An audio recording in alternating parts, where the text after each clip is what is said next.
3 dias antes do casamento do meu irmão, recebi uma notificação no celular, uma cobrança de $12.300 na minha conta. Buffet, cadeiras, tenda, tudo reservado. Quando confrontei o Ryan, ele simplesmente respondeu: "Você é basicamente a carteira da família. Não finja surpresa." E a noiva dele, Danielle, ainda deu risada. Eu apenas sorri e disse: "Boa sorte com o tempo." Naquela mesma noite, cancelei tudo. O que eu não esperava era o quão longe eles iriam depois disso. Eu sabia do casamento, claro. Salvei a data, estive presente no jantar em que a Danielle falou sobre flores por 45 minutos sem parar, e até ajudei o Ryan a refazer a planilha da lista de convidados quando o laptop dele quebrou. Eu sabia que eles estavam estressados. Sabia que o dinheiro estava curto. Mas pensei ou talvez só esperasse que eles fossem lidar com isso por conta própria. Que, se necessário, fariam algo mais simples, um casamento no cartório, uma festinha no quintal, qualquer coisa que pessoas normais fazem quando não podem bancar uma cerimônia de $30.000. Eu nunca imaginei que eles iriam usar minha conta. Pelo menos, não daquele jeito. No ano passado, depois que minha mãe passou por um problema grave de saúde, meu pai sugeriu criarmos um fundo de emergência familiar. Um acesso compartilhado, caso alguém precisasse em uma situação séria. Achei razoável na época. Configurei como uma subconta vinculada à minha principal, com fundos e limites definidos. Todos tinham as credenciais, mas eu mantive a discrição. Achei que podia confiar. Esse foi o meu erro. Aquele dinheiro era para hospital, reparos urgentes, crises reais, não para pagar casamento. Quando a notificação apareceu, achei que fosse fraude. Eu estava no mercado comprando algumas coisas. Peguei o celular, achando que era erro de cobrança. Mas não. Era real. Uma empresa de eventos. Itens listados: buffet, cadeiras, tenda. Fiquei paralisada no meio do corredor. Liguei pro banco. Não era golpe. Alguém da família acessou a conta diretamente. Foi aí que tudo fez sentido. Era o Ryan. Não mandei mensagem. Não liguei. Fui direto até a casa dele. Ele atendeu como se já soubesse que eu viria. Danielle estava no sofá, de robe de seda, bebendo vinho e analisando o mapa de assentos do casamento. O clima era absurdamente casual considerando que tinham acabado de me roubar $12.000. Perguntei se tinham usado a minha conta. Ryan respondeu: "Sim, claro." E repetiu: "Você é só a carteira da família. Não finja surpresa." Fiquei ali parada, esperando que fosse uma piada. Não era. Danielle riu. Mas não daquele jeito nervoso de quem sabe que está errado. Ela riu como se eu fosse uma boba por sequer questionar. Eu sorri. De verdade. Não foi um sorriso bonito. Mas foi real. E eu disse: "Boa sorte com o clima." Naquela noite, quase não consegui dormir. Fiquei sentado em frente ao meu laptop, cancelando tudo: o aluguel da tenda, as mesas, o serviço de buffet, o equipamento de som. Item por item listado naquela cobrança recebeu uma ligação. E todas as empresas confirmaram: "Sim, podemos cancelar." "Sim, reembolso total." "Sim, vamos avisar os noivos." Mas eu não avisei ninguém. Simplesmente apaguei o casamento da existência. Na manhã seguinte, meu telefone começou a tocar sem parar. A primeira foi minha mãe, com uma mensagem de voz longa dizendo que havia algo errado com as reservas. Depois veio outra. E então começaram as mensagens em caixa alta. Meu pai ligou 6 vezes. Na sexta ligação, ele disse apenas: "Conserta isso agora." Às 10 horas da manhã, Ryan apareceu batendo na minha porta. Ele nem se sentou. Disse que eu precisava ligar para todas as empresas e pagar novamente. Que os convidados já haviam sido chamados e que, se o pagamento não fosse feito até o fim do dia, o casamento seria cancelado. Ele parecia mais em pânico do que irritado. Como se não conseguisse acreditar que eu realmente tinha feito aquilo. Perguntei o óbvio. "Por que você planejou um casamento que não podia pagar?" Ele me olhou como se eu fosse louca. Disse que presumiram que eu cuidaria disso como sempre. "Porque eu ganho mais." Porque eu não tenho filhos. Porque eu sou só a carteira. Eu disse que não. Não dessa vez. Não ia me sentir culpada nem ser arrastada para essa fantasia irresponsável. Lembrei que aquilo não era um presente. Foi roubo. Ele não disse mais nada. Apenas saiu. E aquilo deveria ter sido o fim. Mas não foi. Nem perto. Na manhã seguinte, quando acordei, meu celular estava pegando fogo, 16 chamadas perdidas, 43 mensagens de texto. No começo, nem quis olhar. Já sabia exatamente do que se tratava. Minha mãe ligou 2 vezes, depois meu pai, depois o Ryan, depois a Daniele, até primos que não falavam comigo há mais de 1 ano começaram a mandar mensagens. Os primeiros textos foram civilizados fingindo que tudo não passava de um mal-entendido. Mas lá pela 10ª mensagem, o tom mudou completamente. Agora eu era imatura, vingativa, inacreditável. Recebi uma mensagem do meu pai dizendo: esse era um marco para nossa família. Você acabou de destruí-lo. Peguei uma xícara de café e me sentei diante do meu laptop. Minha caixa de entrada estava pior do que o celular. Assuntos como cancelamento urgente da tenda, reversão de contrato, último aviso do buffet, pagamento pendente. Descobri que Ryan havia me colocado como ponto de contato para praticamente tudo. Recebi e-mails do coordenador do local, de um DJ chamado Marco e até de uma mulher que estava encarregada de preparar morangos cobertos com chocolate. Todos perguntando a mesma coisa. E o pagamento? O evento ainda vai acontecer? Foi então que percebi o quão fundo aquilo ia. Eles não tinham apenas roubado um pouco da conta, eles haviam construído o casamento inteiro em cima dela. Cada reserva, cada entrada, cada detalhe do planejamento foi feito com o meu dinheiro. Sem sequer me perguntar. Sem plano B, caso eu dissesse não. Apenas a suposição cega de que, como sempre, eu acabaria bancando tudo. Por volta do meio-dia, meu telefone tocou de novo. Atendi por curiosidade. Era um número que eu não conhecia, o pai da Daniele. Ele nem se apresentou. Simplesmente começou a falar. Disse que soube que eu havia colocado tudo em risco e que era profundamente decepcionante ver a família agindo dessa forma. Disse que Daniele estava de coração partido, a mãe dela chorando, e que os convidados já haviam reservado hotéis e voos. Então me perguntou se eu tinha noção do dano financeiro e emocional que tinha causado. Respondi que tinha, sim, e que eu não causei nada. Só corrigi um roubo. Ele não gostou nada disso. Perguntou se eu fazia ideia de quanto custa um casamento. Disse que sim e justamente por isso eles deveriam ter descoberto como pagar por conta própria. E desliguei. Às 14h47, criaram um novo grupo no celular. Emergência, casamento da família. Estavam lá meus pais, Ryan, Daniele, e, para minha total surpresa, os pais da Daniele também. Minha mãe escreveu: precisamos resolver isso imediatamente. Este não é só o dia do seu irmão. É o dia de todos nós. Saí do grupo sem responder. Fui direto ao banco e pedi para bloquear tudo. Fechei a conta de emergência, revoguei todos os acessos, destruí os cartões. Atualizei meu login, ativei a autenticação de 2 fatores, revisei alertas de segurança. Entrei em modo de proteção total. Eles não iam tocar mais em um centavo. Foi então que me lembrei do cartão de crédito compartilhado que meus pais usavam às vezes para compras pequenas, como supermercado. Mesmo com um limite de apenas $500, eu já estava cansado de bancar o bonzinho. Liguei e cancelei esse também. Quando cheguei em casa, havia mais 3 mensagens de voz. Uma delas era do Ryan. A voz dele estava tensa, como se estivesse se segurando para não explodir. Dizia que eu precisava ligar para os fornecedores e restabelecer os contratos. Que a única maneira de salvar o casamento agora era pagar tudo adiantado até o fim do dia. Senão, tudo estaria perdido. Disse que eu estava envergonhando toda a família. Eu não respondi.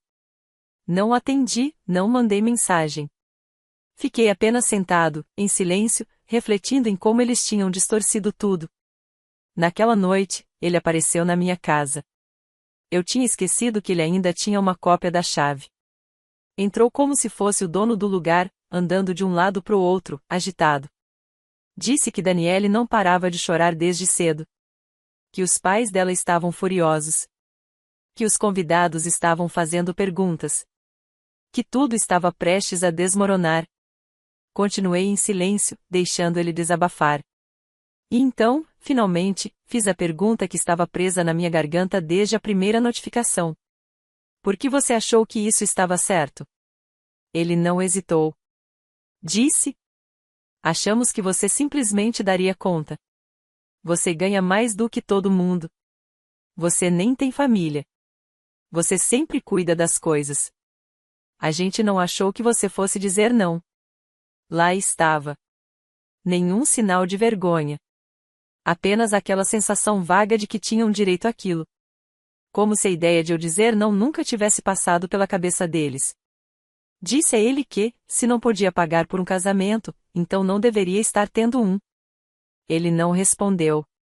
Ficou me encarando por um instante, como se eu fosse a cruel. Depois se virou e foi embora. Achei que aquilo seria o pior. Mas estava enganado. No dia seguinte, tudo piorou porque agora eles queriam algo ainda mais absurdo. A manhã começou em silêncio. Nenhuma ligação, nenhuma mensagem, nenhum e-mail. Depois de 2 dias de caos absoluto, aquilo parecia até estranho. Por um momento, pensei que tinham finalmente desistido. Talvez tivessem percebido que passaram dos limites. Talvez estivessem apenas se reorganizando. Eu deveria ter imaginado. Às 9h12, minha mãe apareceu na minha casa. Sem aviso, sem ligar antes, apenas bateu à porta e entrou direto no assunto. Disse que ela e meu pai tinham acabado de sair de uma reunião com os pais da Daniele. Tinham se reunido para encontrar uma solução. Me entregou uma folha impressa. Era uma nova planilha de custos, uma versão enxuta do casamento, com local diferente, buffet mais barato, sem banda ao vivo. Total, pouco menos de $14.000. Ela olhou para mim e disse: esse é o acordo. Você paga isso e tudo volta ao normal. Fiquei parado, olhando para ela. Não era um pedido de desculpas. Não havia qualquer reconhecimento de erro. Era apenas uma nova fatura. Perguntei se ela realmente esperava que eu bancasse isso depois de tudo. Ela disse que eu não entendia a pressão que o Ryan e a Danielle estavam sofrendo. Que cancelar agora seria humilhante. Que eu precisava parar de ser tão dura e pensar na família. Respondi que não daria mais nenhum centavo. Nem $1. Foi então que ela disse, com todas as letras: se esse casamento não acontecer, a culpa será sua. Depois que ela foi embora, fiquei sentado ali, atordoado. Nem com raiva. Só, pasmo. Eles realmente achavam que isso era normal. Como se houvesse uma cláusula invisível no nosso acordo familiar dizendo que eu era responsável, financeiramente, pelos sonhos de todo mundo. Algumas horas depois, recebi uma ligação da mãe da Daniele. Dessa vez, atendi. Queria entender qual lógica ela estava usando agora. Ela nem deu bom dia. Só disse: você está arruinando a vida da minha filha. Perguntei se ela sabia que usaram minha conta sem permissão. Ela respondeu: isso não importa. O que importa é consertar. Foi aí que caiu a ficha. Nenhum deles achava que o que fizeram foi errado. Só achavam inconveniente que eu tivesse descoberto e impedido. Eles não estavam arrependidos, estavam irritados por terem sido pegos. E agora que tudo estava desmoronando, precisavam de um bode expiatório. Escolheram a mim. Às 16h38, meu pai ligou. Quase não atendi, mas a curiosidade falou mais alto. Ele disse que Ryan e Danielle estavam devastados. Que a família estava se desintegrando. E então ele disse algo que realmente me tocou. Você sempre foi a pessoa em quem a gente podia contar. Não nos abandone agora. Perguntei se ele entendia que eles tinham me roubado. Ele fez uma pausa e disse: eles só precisavam de ajuda. Não é como se tivessem pego para eles mesmos. Respondi que foi exatamente isso que eles fizeram. Naquela noite, entrei no meu painel de utilidades. Ao longo dos anos, ajudei meus pais com várias contas. Coisas pequenas: gasolina, internet, consertos eventuais no carro. Eu tinha configurado o pagamento automático das contas de luz e água dos meus pais anos atrás, quando estavam passando por dificuldades. Na época, não parecia grande coisa. Mas agora, parecia sim. Cancelei tudo. Todos os pagamentos vinculados à minha conta foram encerrados. Limpei qualquer informação salva. Depois verifiquei as contas compartilhadas de Spotify e Netflix. Encerrei também.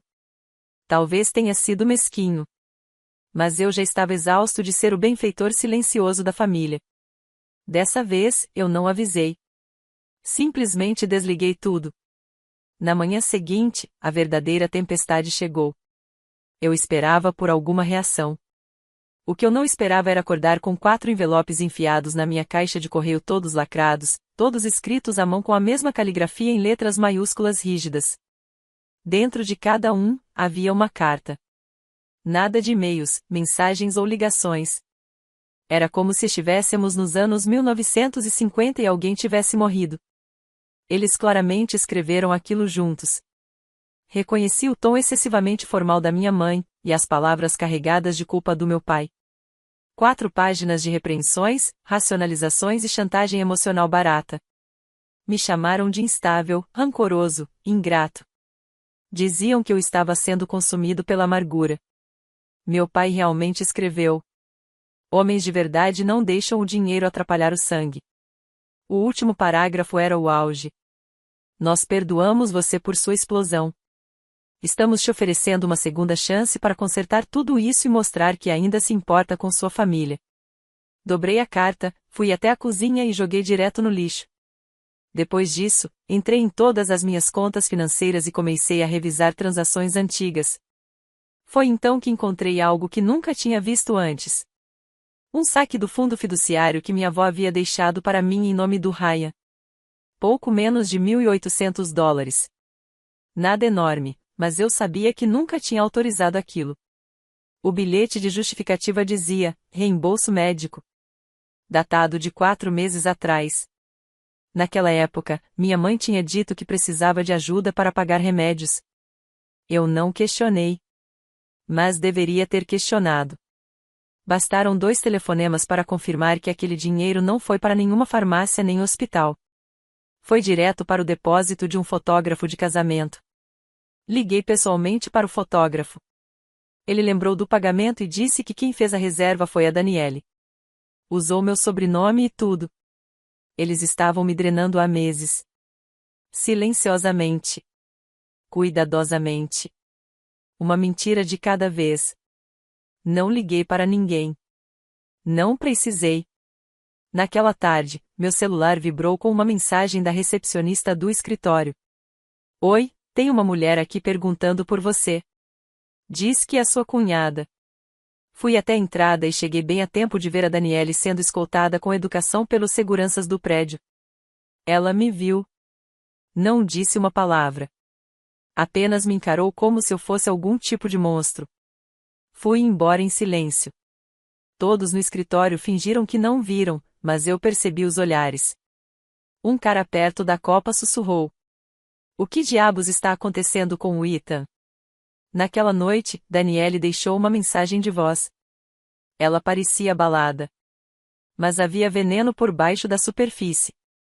Ela disse que não se importava mais com o casamento.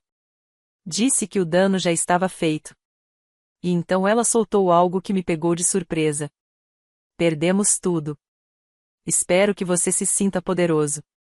Mas eu não me senti. Eu me senti mal. Por volta das 21h30, o Ryan ligou. Pela primeira vez em dias. Ele não estava gritando. Estava calmo. Calmo até demais. Disse que eles tinham decidido cancelar o grande casamento.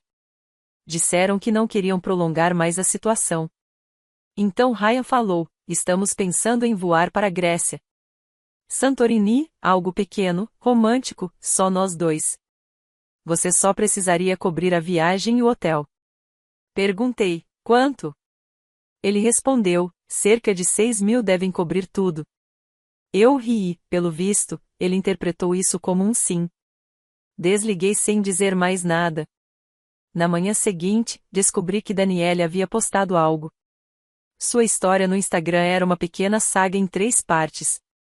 A primeira era uma foto dela usando seu vestido de noiva. A segunda, um slide com a frase: às vezes, as pessoas mais próximas de você são aquelas que destroem tudo. A terceira era um bumerangue dela segurando uma taça de vinho, com a legenda: ainda vou aproveitar o meu dia, mesmo que a família falsa não consiga lidar com isso. Os comentários foram exatamente o que se esperava: emojis chorando, mensagens como você merece algo melhor e até uma garota escreveu: quem fez isso com você merece apodrecer. Tirei print de tudo e enviei para o Ryan. Escrevi que, se ela não retirasse aquele conteúdo, eu começaria a contar a verdade às pessoas. Ele não respondeu por 2 horas. Quando respondeu, foi apenas uma palavra: covarde. Naquela noite, caiu a ficha uma que eu já deveria ter aceitado há muito tempo. Não havia como argumentar com eles. Não havia limite que eles não cruzariam. Nenhum traço de autocrítica ou contenção. Eles continuariam tentando até que eu fosse completamente claro. Eu estava acabado. No dia seguinte, fiz meu movimento final. Acordei cedo e não toquei no celular. Não verifiquei mensagens, não abri e-mails, nem olhei notificações. Eu já sabia o que estaria lá.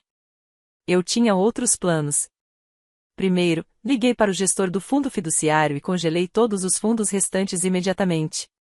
Solicitei também que fosse registrado oficialmente que apenas eu poderia autorizar qualquer movimentação futura. Chega de brechas. Chega de favores. Todo o processo levou menos de 10 minutos. Depois, fiz algo que vinha adiando: entrei em contato com um advogado. Não para abrir um processo ainda não, pelo menos, mas para documentar tudo. Entreguei-lhe cada captura de tela, cada mensagem de texto, os comprovantes, registros de acesso, faturas do casamento, a confirmação do fotógrafo e até as postagens da Danielle nas redes sociais. Tudo, só por precaução. Eu tinha um mau pressentimento de que aquilo ainda não tinha terminado. E queria estar preparado se algo pior acontecesse. Naquela tarde, fiz algo que não fazia há anos: liguei para o RH da empresa. Pedi que removessem oficialmente meus pais e meu irmão da minha lista de contatos de emergência. Aproveitei e atualizei meu endereço e bloqueei minha conta de benefícios corporativos. Não queria correr o risco de alguém ligar, fingir ser eu e conseguir acesso a qualquer coisa. Por volta das 3 da tarde, as mensagens começaram a chegar de novo. Ryan foi o primeiro. Me mandou uma foto dos dois em frente a uma agência de viagens, segurando folhetos sobre a Grécia. A legenda dizia: uma última chance de fazer a coisa certa, mano. Eu não respondi. Às 6 da tarde, meu pai ligou novamente. Deixei a ligação ir direto para o correio de voz. Na mensagem, meu pai disse estar profundamente decepcionado e afirmou que meu comportamento estava tão fora do comum que chegava a ser preocupante. Insistiu que eu deveria ir até lá e conversar com eles. Mas, pouco antes de desligar, ele deixou escapar o que soou como uma ameaça: se você deixar esse casamento fracassar, vai se arrepender pelo resto da vida. Foi nesse momento que percebi que ainda havia mais coisas, só não sabia exatamente o que. Às 21h17, recebi um e-mail do meu senhorio. Alguém havia ligado para ele fazendo uma denúncia anônima sobre atividades suspeitas no meu apartamento. O tipo de coisa que deixa qualquer proprietário nervoso o suficiente para verificar as câmeras de segurança e começar a fazer perguntas. Não tenho provas de que foi minha família, mas também não preciso delas. Ninguém mais na minha vida seria capaz de descer tão baixo, tão rápido. No dia seguinte seria o casamento ou o que restava dele. Passei a manhã inteira sem receber nenhuma notícia. Nenhuma mensagem, nenhuma atualização, nenhum sinal de vida. Por volta das 2 da tarde, meu telefone tocou. Era minha prima Sarah, que deveria estar no casamento. Atendi. Ela estava sussurrando, tentando não ser ouvida, e me contou que os convidados começaram a chegar a um local completamente vazio. Não havia decoração, cadeiras, comida, absolutamente nada. Os pais de Danielle estavam do lado de fora, gritando com a equipe do local, exigindo explicações. Ryan não estava lá. Danielle também não. Pelo que Sarah disse, Danielle continuou alimentando a ilusão de que o casamento ainda aconteceria. Ela nunca cancelou os convites. Nunca contou a verdade para ninguém. Manteve a pose. Sarah contou que várias pessoas ficaram indignadas. Uma tia veio do Colorado, um primo dirigiu 6 horas. Reservaram hotéis, tiraram folga do trabalho, compraram presentes. E no meio de toda essa confusão, Danielle apareceu. Sozinha, vestida de noiva, desceu do carro, viu o espaço vazio e começou a gritar desesperadamente. Sarah disse que ela jogou o buquê contra as portas trancadas do prédio enquanto os convidados assistiam em silêncio. Alguns riram. Outros apenas voltaram para seus carros. Perguntei se Ryan tinha aparecido. Ela disse que não. E mais tarde, naquela mesma noite, descobriu o motivo. Enquanto Danielle encenava seu colapso no estacionamento, Ryan estava em um voo não para Santorini, mas para Miami, com uma colega de trabalho chamada Lina. A mesma garota que Danielle tinha acusado de ser um flerte 6 meses antes. Às 22h04, Danielle postou uma selfie no Instagram, o rosto manchado de lágrimas, com a legenda: "Eu nunca fui o problema." Os comentários foram uma enxurrada de simpatia, indignação e confusão. Alguns me culpando, outros culpando Ryan, outros ainda responsabilizando a masculinidade tóxica, fosse lá o que isso quisesse dizer. Ninguém sabia a verdade. De fato. E, pela primeira vez, eu não me importei. As únicas pessoas para quem liguei naquela noite foram o meu banco e o provedor de internet. Cancelei todas as contas que ainda estavam no nome deles ou às quais eles tinham acesso. Mudei tudo, senhas, endereços, números de telefone. Programei o redirecionamento dos meus e-mails, porque no dia seguinte eu ia embora. Parti antes do nascer do sol. Sem deixar bilhete. Sem dizer adeus. Não contei a ninguém para onde estava indo. Já havia assinado um contrato de aluguel de curto prazo para um pequeno apartamento a 2 estados de distância. Nada extravagante. Apenas meu. E, finalmente, em paz. Era um quarto simples, com uma pequena cozinha e nenhuma vista, mas era silencioso. Era só meu, e ninguém sabia o endereço. Empacotar tudo levou menos de um dia. Doei ou deixei para trás a maior parte das minhas coisas. Levei apenas meu laptop, algumas caixas e uma mala. O resto não valia o esforço de manter, especialmente em uma cidade que agora parecia um grande erro. Deixei a chave reserva do antigo apartamento dentro de uma gaveta e tranquei a porta pela última vez. A viagem para fora da cidade parecia um sonho estranho. As ruas, as placas, as lojas, tudo era igual, mas ao mesmo tempo sem vida, como se o lugar tivesse perdido a cor. Pensei em Ryan e Danielle, no casamento que nunca aconteceu. No colapso no Instagram, nas mentiras, na forma como todos esperavam que eu simplesmente aceitasse tudo calado. Mas o que mais me marcou foi o silêncio. Nenhum deles jamais se desculpou. Nem uma única vez. Nem quando Ryan fugiu para Miami. Nem quando Danielle teve um surto no estacionamento. Nem quando os convidados ficaram sentados nas calçadas, com os presentes de casamento ainda no colo, sem saber o que fazer. Em vez de qualquer pedido de desculpas, o que recebi foi o vazio. Uma semana depois que me mudei, chegou uma carta redirecionada para o meu novo endereço. A etiqueta de devolução, escrita à mão, dizia Amy Sanders, a minha mãe. Dentro, havia apenas um cartão de aniversário simples. Sem brilho, sem piadas, do tipo que se compra numa loja de conveniência qualquer. Dentro, ela escreveu: "Apesar de tudo, você ainda é nosso filho. Esperamos que você caia em si." Sem cheque. Sem pedido de desculpas. Só culpa, escrita em cursiva. Joguei direto no lixo. Isso foi há 3 meses. Desde então, comecei de novo. Novo apartamento, novo emprego, nova conta bancária. Nada compartilhado. Nunca mais a carteira da família. Não passei meu número novo para ninguém. Bloqueei metade da minha família nas redes sociais. Ryan nunca tentou entrar em contato. O Instagram de Danielle ficou parado. A última coisa que soube foi que ela voltou a morar com os pais e bloqueou todo mundo que apareceu naquele casamento fracassado.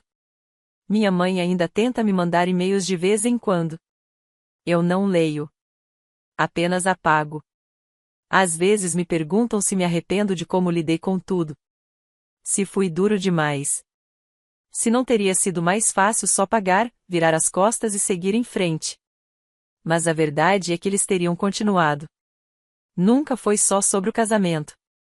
Era sobre o quanto confiaram que eu sempre estaria ali para consertar tudo. Que eu sempre os salvaria, não importando o quão irresponsáveis, egoístas ou cegos fossem. E, pela primeira vez, eu os deixei cair. O casamento não aconteceu. Ryan nunca pediu desculpas. Danielle sumiu da internet. E eu fui embora sem olhar para trás e nunca dormi tão bem.